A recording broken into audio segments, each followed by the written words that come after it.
오늘 말씀을 전가하실 목사님은 빛소금교회 김낙준 목사님이십니다. 저도 이제 신학교를 졸업한 지 오래돼서 노회 가면 선배님들은 다 은퇴하고 별로 없는데 우리 김낙준 목사님하고 서문교회 한진을 목사님 제 선배십니다. 제가 가까이 계셔서 늘 힘과 위로를 얻고 또 멘토로서 제게 도움 많이 받는 목사님인데, 오늘 선을 행할 줄 알고도 라는 제목으로 말씀 전가하실 때 큰 은혜 받으시기 바랍니다. 나오실 때 할렐루야 환영하겠습니다. 할렐루야.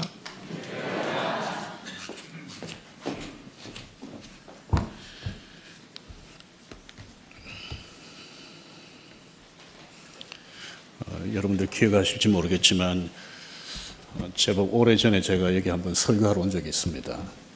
그때하고 비교해보면 엄청 달라졌습니다. 최근에 권 목사님 오시고 나서 이 시민교회에 대한 아름다운 소식을 많이 들었습니다. 같은 목사로서 한편으로 감사하기도 하지만 부럽기도 하고 그렇습니다. 그 현장을 제가 오늘 볼 수 있게 돼서 너무 감사합니다. 우리 신앙생활 하면서 우리 예수 믿는 사람들이 가능하면 좀 피하려고 하는 게 있습니다. 그게 뭐죠? 죄입니다. 죄 안 지으려고 그러잖아요. 근데 성경에 보면 뭐뭐는 죄다라고 말씀하는 것이 세 곳 있습니다. 그 중에 한 곳이 오늘 우리가 읽은 이 본문입니다. 17절 말씀을 다시 한번 보실까요?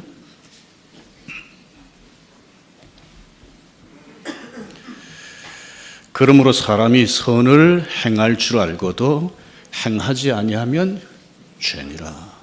뭐가 죄라고요? 선을 행할 줄 알고도 행하지 아니하면 죄다. 선을 행할 줄 알고도 이렇게 했는데, 그러면 선이 뭡니까? 무엇이 선입니까? 착한 일일까요? 아니면 하나님의 계명을 지키는 것일까요?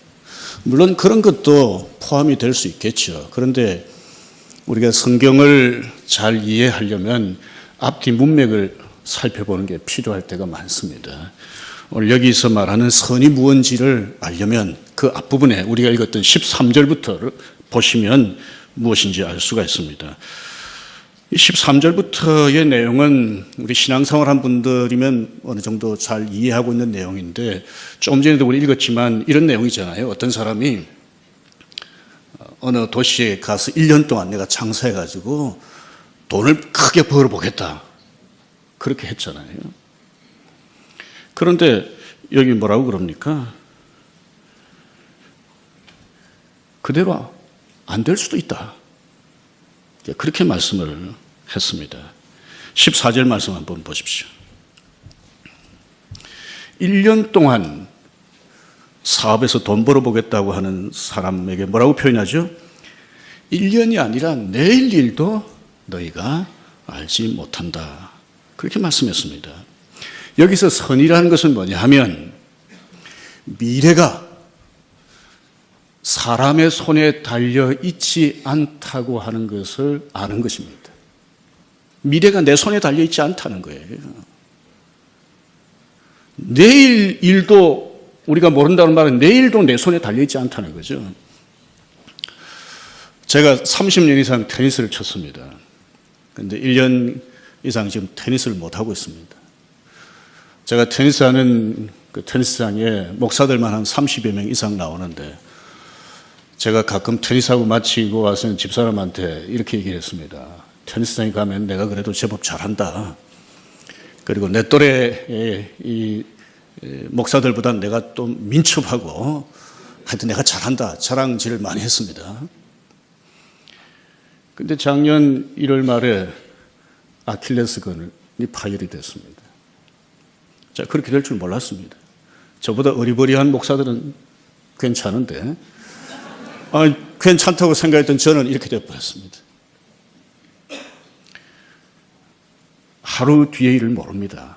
그렇잖아요. 어제 집에서 나왔다가 저녁에 집에 못 돌아가는 사람들 많습니다.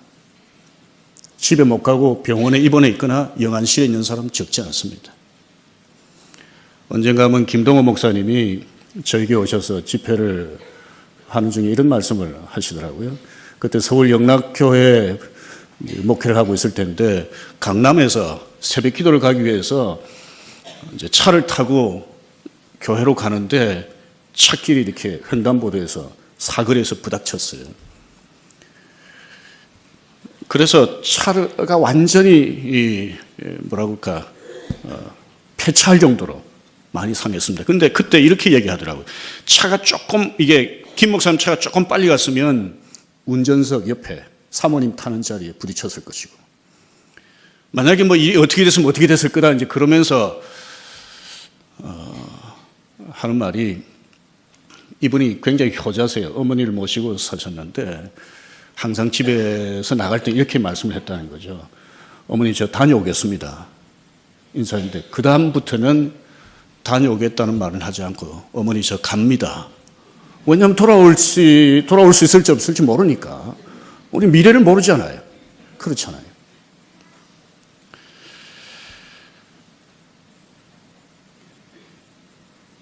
(14절에) 보면 너희 생명이 무엇이냐? 너희는 잠깐 보이다가 없어지는 안개니라 했습니다. 여기 잠깐 보인다는 말은 잠깐 빛난다는 겁니다. 그러니까 우리 생명조차도 사실은 어떻게 될지 아무도 모른다. 내 손에 달려있는 게 아니다. 그렇게 말씀을 했습니다. 그래서 이것을 아는 것이 선이라고 할 수 있습니다. 좀 더 적극적인 의미로는 15절 보십시오. 15절 성경 가지고 있으면 한번 보실래요? 주의 뜻이면, 너희가 도리어 말하기를 주의 뜻이면 우리가 살기도 하고 이것이나 저것을 하리라 하거늘. 그래서 선이라고 하는 것은 뭐냐 하면 미래가 내 손에 달려있지 않다는 것을 인정하는 것임과 함께, 미래가 누구 손에 달려있다고 인정하는 것입니까? 하나님의 손에 달려있다. 주의 뜻이면 우리가 살기도 하고, 1년이 아니라 하루 사는 것도 누구의 뜻에 달려있는 겁니까? 주의 뜻에 달려있다. 여러분들 믿으십니까, 이것을? 신약 성경을 보면 믿음의 사람들은 이런 표현들을 많이 했습니다. 특별히 바울은 사도행전이나 서신서를 보면 주의 뜻이면 내가 너에게로 가리라. 주의 뜻이면, 주님이 허락하시면. 미래가 내 손에 달려있지 않고 하나님의 손에 달려있다. 내 생명이 내 손에 달려있지 않고 하나님의 손에 달려있다. 이것을 믿는 것이 무엇이라고요? 선이라는 겁니다. 선이라는 겁니다. 교회사를 보면 퓨리턴들이 사랑한 말이 있습니다. 그게 뭐냐 하면 데오 볼렌테라고 하는 표현입니다. 데오 볼렌테. 우리말로 하면 하나님의 뜻이면. 그래서 서로 대화하거나 편지하거나 무슨 행사를 계획할 때 이 말을 자주 썼다고 그래요. 심지어 결혼 청첩장을 보낼 때도 끝에다가 이 DV 약자를 썼대요. 뭐냐면 데오 볼렌테. 결혼하기로 다 계획했지만 하나님이 허락하셔야 우리 결혼식 할 수 있다. 말이 됩니까? 안 됩니까? 되잖아요. 미래가 하나님의 손에 달려 있다는 것을 믿고 사는 것이 선인데, 16절 17절 한번 보십시오. 16절 17절. 이제도 너희가 허탄한 자랑을 하니 그러한 자랑은 다 악한 것이라. 이 허탄한 자랑이 뭡니까? 미래가 내 손에 달려있지 않고 하나님의 손에 달려있는데, 이거 잊어버리고 마치 자기 손에 달려있는 것처럼 내가 어느 도시에 가서 1년 동안 사업해가지고 돈 많이 벌어보겠다고 자랑질하는 것, 이게 뭐라고요? 악한 것이다. 그리고 미래가 하나님의 손에 달려있다, 우리 알잖아요. 좀 전에 여러분들도 뭐 그렇게 아멘 하셨잖아요. 이렇게 알고 아멘하고 하지만은 실제로는 살아갈 때 마치 미래가 하나님의 손에 달려있는 것처럼 생각하지 않고 내 손에 달려있는 것처럼 생각하면서 사는 것, 이게 선을 행할 줄 알고도 행치 아니하는 겁니다. 그렇죠? 이게 뭐라고요? 죄라고 그랬습니다. 그래서 오늘 미래가 하나님의 손에 달려있다고 믿고 살기를 하나님이 바라시는데, 어떻게 하는 것이 미래가 내 손에 달려있지 않고 하나님 손에 달려있다. 내가 하나님 노릇하지 않고 하나님이 정말 내 삶의 주인이다. 그래 믿고 사는 것인지를 몇 가지로 살펴보려고 그럽니다. 미래가 내 손에 달려있지 않고 하나님의 손에 달려있다고 하면 우리 어떻게 살아야 될까요? 미래에 무슨 일이 일어날지 모르니까 방 안에 이렇게 들어앉아서 문 꽁꽁 잠그고 그렇게 있어야 될까요? 아무 사업 계획도 하지 말아야 될까요? 공부도 하지 말아야 될까요? 염려만 하고 있어야 될까요? 어떻게 해야 될까요? 우리 청년들 어떻게 하면 좋겠습니까? 미래가 내 손에 달려있지 않고 하나님의 손에 달려있다는 걸 우리가 믿어요. 그럼 어떻게 살아야 됩니까? 오늘 청년들이 많으니까 참 좋습니다. 제가 우리 교회 청년들하고 공부하는 시간, 저희 교회는 하여튼 등록하면 저하고 12주 동안 같이 공부하는 과정이 있습니다.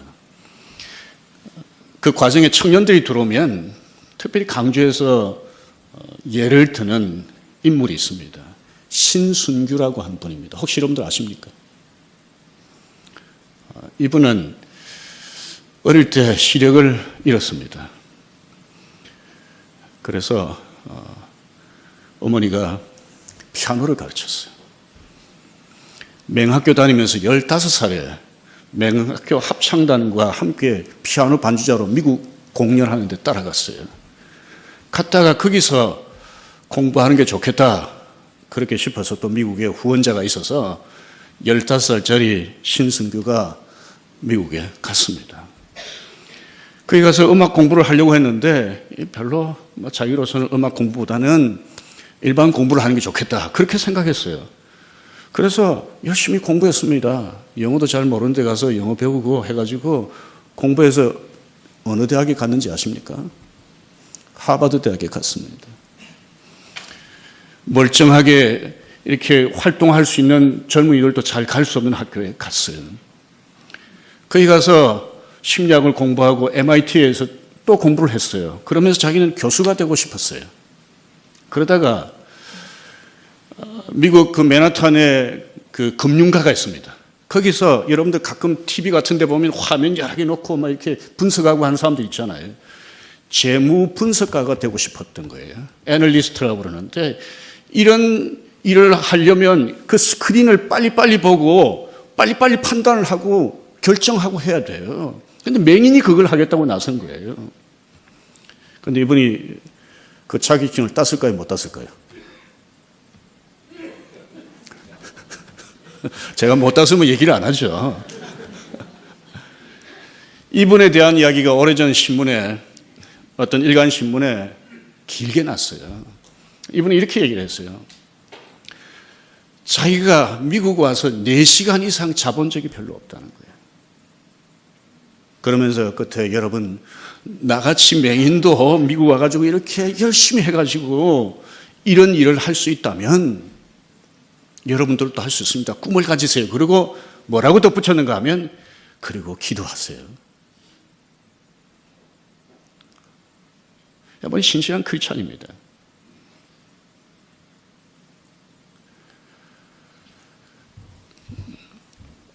미래가 내 손에 달려있지 않고 하나님의 손에 달려있다고 믿는 그리스도인들은 2가지를 해야 됩니다. 첫째는 내가 할 수 있는 것 최선을 다해서 하는 겁니다. 우리 창세기에 하나님께서 인간을 창조하시고 난 뒤에 뭐라고 하셨습니까? 하라고 그랬어요. 하라고. 가만히 있으라고 그러지 않고 하라고 그랬어요. 충만하고 땅을 정복하고. 제가 젊은이들에게 이 신승규 씨 얘기를 들려주면서 그럽니다. 독서실에 가서 성경책 펴놓고 그렇게 잊지 말고 열심히 공부해라. 공부할 땐 열심히 공부해라. 열심히 공부해야 됩니다. 만약에 독서실에 가서 공부는 안 하고 성경책 펴놓고 성경책 계속 읽고 있으면 하나님 뭐라고 그러시겠습니까? 야, 이 게을러 빠진 놈아. 그러지 않겠습니까? 공부할 수 있는 시기에 열심히 해야죠. 젊은이들 일할 수 있는 시기에 열심히 일해야죠. 하나님이 우리에게 건강 주시고 지혜 주시고 기회를 주셨으면 최대한 선용을 해야죠. 이번에 평창에서 올림픽 출전해가지고 금메달 딴 선수들 있잖아요. 그 중에 크리스찬들도 있습니다. 첫 번째 금메달 딴 임효준이라고 하는 선수도 크리스찬인데 뭐 기사를 보니까 열심히 기도했다고 그러더라고요. 그래서 우리는 두 가지를 해야 되는데, 한 가지는 최선을 다해서 우리가 할 수 있는 노력을 다하고, 그 다음에 그래도 안 되는 게 있잖아요. 미래가 누구 손에 달려 있습니까? 하나님의 손에 달려 있어요. 최선을 다하는 것은 내가 할 수 있는 일이고, 미래는 하나님의 손에 달려 있으니 미래를 주장하시는 하나님 앞에 어떻게 되겠습니까? 기도해야죠. 그래서 그리스도인들은 두 가지를 열심히 해야 됩니다.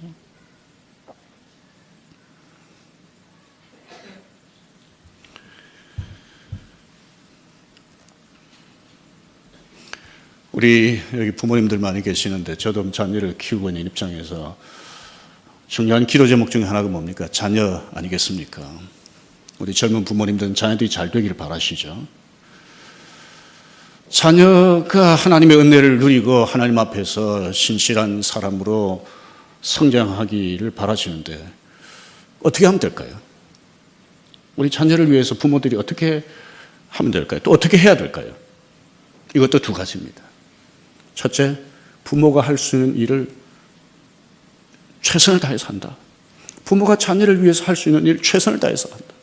자녀들이 신앙생활 잘하면서 하나님 뜻대로 살아가면서 하나님 앞에 영광 돌려드리는 그런 삶을 살도록 하기 위해서 부모가 할 수 있는 최선을 다한다. 어떻게 하는 것이 최선을 다하는 것일까요? 뭐 여러 가지가 있겠지만 오늘 저는 가정예배에 대해서 좀 말씀을 드리고 싶습니다. 저희 아이들이 장가를 갈 나이가 넘은데도 아직 장가를 안 가서 아들 자랑을 가는 데마다 좀 해야 장가를 갈 가능성이 있기 때문에 아들 자랑을 좀 하겠습니다. 우리 아이들이 초등학교 가기 전에 한글을 뗐습니다. 굉장하죠? 한글 뗐습니다. 한글 어떻게 뗐는지 아세요? 가정예배 드리면서 뗐습니다. 가정예배 보면 숫자 다 나오잖아요. 찬송가 성경에 보면 글 다 나오잖아요. 가끔 우리 성도들 가정에 가보면 뭐 가교, 글교 붙여놓고요. 뭐 거기다가 요즘은 ABCD 붙여놓고 막 이렇게 하고 뭐 보지도 않을 책을 전질로 사다가 잔뜩 꼽아놓고 그러는데요. 가정에서 가정예배를 통해서 우리 아이들의 신앙이 자라도록 최선을 다하시면 부수적으로 한글도 뗍니다. 숫자도 떼고요. 저희 가정예배 하면서 에피소드가 많습니다. 저희 초등학교 3학년, 1학년쯤인가 가정예배를 드리는데 거룩이란 말이 나왔어요. 그래서 제가 이렇게 얘기했습니다. 거룩이라고 하는 것은 다른 사람에 대해서 나쁘게 말하지 않는 것도 거룩이다 그랬습니다. 그 다음날 저녁에 제가 부엌에 있는 집사람에게 뭐 핀잔의 말을 했어요.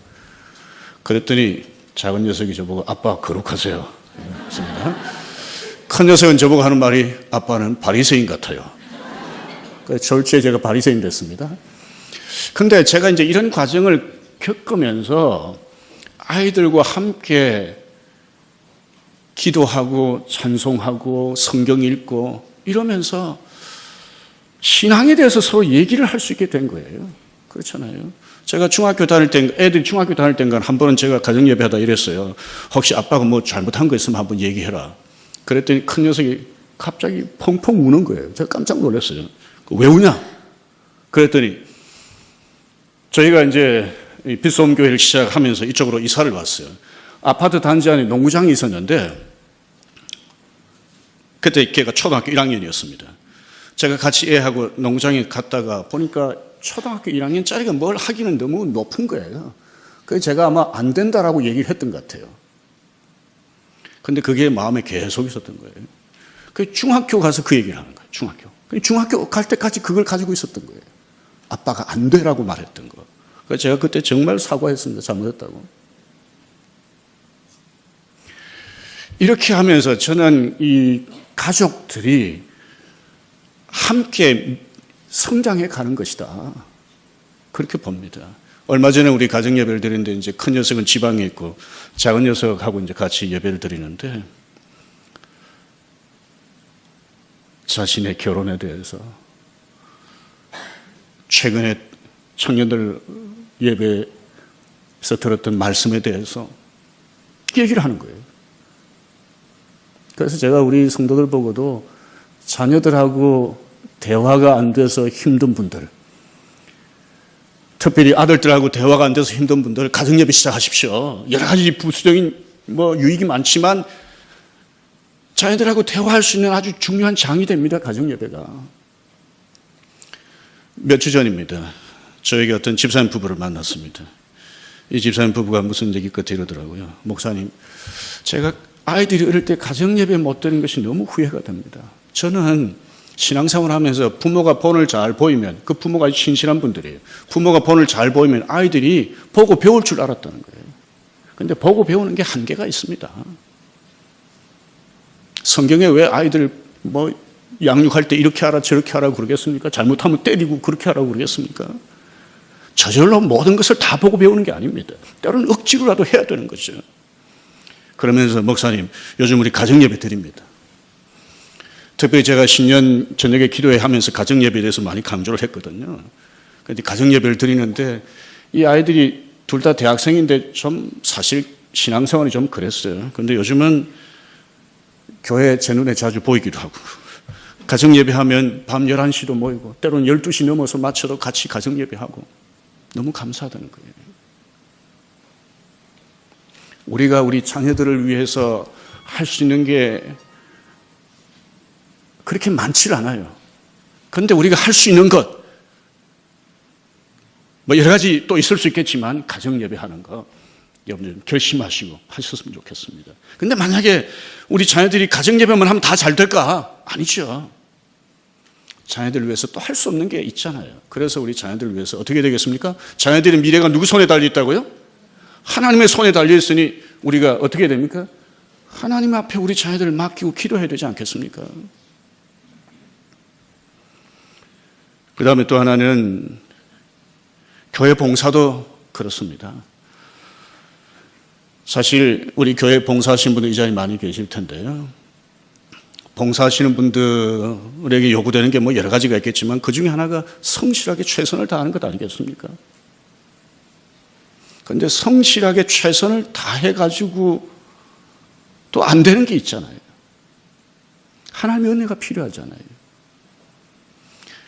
지난 연초에 저희 교회 우리는 이제 이 소그룹을 목장이라고 그러는데 한 형제가 목자로 섬기겠다고 얘기를 했다가 제가 좀 더 생각해 봐야 되겠습니다 하고 이제 중간에 잠깐 멈췄어요. 그러다가 좀 지난 뒤에 다시 헌신하겠다고 얘기를 했어요. 그런데 그 과정이 이랬습니다. 이 형제가 현재 교회 다른 부서에서도 열심히 섬겨요. 직장 생활도 아주 성실하게 잘합니다. 그런데 목장을 섬기려고 생각해 보니까 너무 부담이 되는 거예요. 그래서 섬기려고 했다가 좀 약간 보류했다가 다시 섬기게 됐는데 그 이유가 우리가 1월달 성경 암송 구절로 함께 외웠던 스가랴 4장 6절 때문입니다. 제가 한번 읽어보겠습니다. 이는 힘으로도 되지 아니하며 능력으로도 되지 아니하고 오직 나의 영으로 되느니라. 이 성경 암송 구절 1월달 같이 외우면서 맞아. 나는 내가 섬겨야 될 성도들 최선을 다하나 그래도 할 수 없는 것들이 있는데 주님이 도와주시면 할 수 있겠다. 그 믿음 가지고 자기가 하겠다고 그렇게 나선 거예요. 아침 6시 넘으면 출근해야 되고 밤늦게 돌아오고 그런 사람이 이 말씀 의지하고 바꿔 말하면 하나님 의지하고 헌신하겠다고 한 것이죠. 그래서 우리 교회 안에서 하나님의 일을 감당해 나갈 때 제일 답답한 것 중에 하나는 성실하지 않는 거잖아요. 최선을 다해서 해야 되죠. 그런데 최선 가지고 안 되는 게 있습니다. 하나님의 은혜를 주셔야 되는 게 있어요. 제가 지난 주간에 우리 교단의 일산 베델교회 박광선 목사님 부부하고 제 부부하고 만나서 이제 오랜만에 같이 밥도 먹고 이런저런 얘기를 좀 했어요. 이제 그런 얘기를 하는 가운데 제가 평소에도 이제 그런 생각을 했지만은 박광석 목사님 굉장히 자기 관리에 철저합니다. 열심히 해요. 그런데 그날 박 목사님도 그러시고 사모님도 그러시고 뭐 저도 그렇게 얘기를 했습니다만 하나님의 은혜다. 일산 베델 교회는 하나님의 은혜다. 하나님의 은혜. 전에도 한번 들은 적이 있는데 그날 갔더니 또 건축했던 그 과정 얘기를 하더라고요. 사람이 할 수 없는 일을 하나님께서 해 주셨다. 그게 하나님의 은혜다. 그렇습니다. 교회는 우리 사람들이 할 수 있는 최선을 다해서 해야죠. 뭐 여러분들도 열심히 전도하시고 뭐 이런저런 것들을 하시잖아요. 그것만으로는 안 됩니다. 하나님의 은혜가 있어야 되잖아요. 교회 미래가 누구 손에 달려 있습니까? 누구 손에 달려 있죠? 하나님의 손에 달려 있습니다. 그래서 우리는 기도해야 됩니다. 마침 우리 새해부터 시민교회가 오후에 다른 것 다 밀어놓고 기도하는 일에 우선해서 하신다는 말씀을 들으면서 사실 저희 교회도 이 새해에 이 주일 오후에 뭘 할까 고민을 많이 하다가 기도해야 되겠다 우리도. 우리 성경 통독 모임만 하려고 하다가 성경 통독 모임과 함께 기도해야 되겠다. 그렇게 우리 장로님들하고 지난주에 얘기를 했습니다. 그래서 여러분들 최선을 다해서 교회를 위해서 헌신하시고 그 다음에 교회를 위해서 어떻게 하셔야 된다고요? 기도하시고. 오늘 설교 제목을 다시 한번 생각해 보십시다. 설교 제목이 뭐죠? 선을 행할 줄 알고도. 여러분들 선이 무엇인지 아시겠죠? 선이 무엇입니까? 선이 무엇입니까?